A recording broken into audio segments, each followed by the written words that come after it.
আহকচোন আজি এটা অংগনবাড়ী কেন্দ্ৰলৈ যাওঁ, যাৰ ছবিবোৰ মই আঁকিছোঁ। এই অংগনবাড়ী কেন্দ্ৰটো হ'ল তুলসীবাৰী 1 নং বৰলীয়াপাৰ অংগনবাড়ী কেন্দ্ৰ। ইয়াৰ সম্পূৰ্ণ নতুনকৈ এই অংগনবাড়ী কেন্দ্ৰটো বনাইছে। ইয়াত বাহিৰে ভিতৰে বহুতবিলাক ছবি আঁকিবলগীয়া হৈছে। মই বেছিভাগ কাৰ্টুন কেৰেক্টাৰ আঁকিছোঁ, যাৰ দ্বাৰা ল'ৰা ছোৱালীৰ মন আকৰ্ষণ হয়।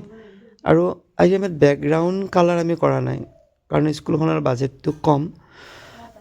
কিন্তু কম বাজেটতে যিমান পাৰোঁ সিমানখিনি আমি ড্ৰয়িং কৰি দিছোঁ, যাতে ল'ৰা ছোৱালীয়ে চাই ভাল পায় বা ইয়াৰ দ্বাৰা কিবা এটা শিকিব পাৰে।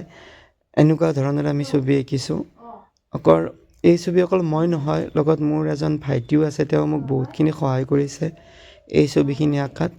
আপোনালোকেও যদি আপোনালোকৰ অংগনবাড়ী কেন্দ্ৰ বা যিকোনো স্কুলৰ কাম বা বাহিৰৰ কাম থাকে, আমাক যোগাযোগ কৰিব পাৰে।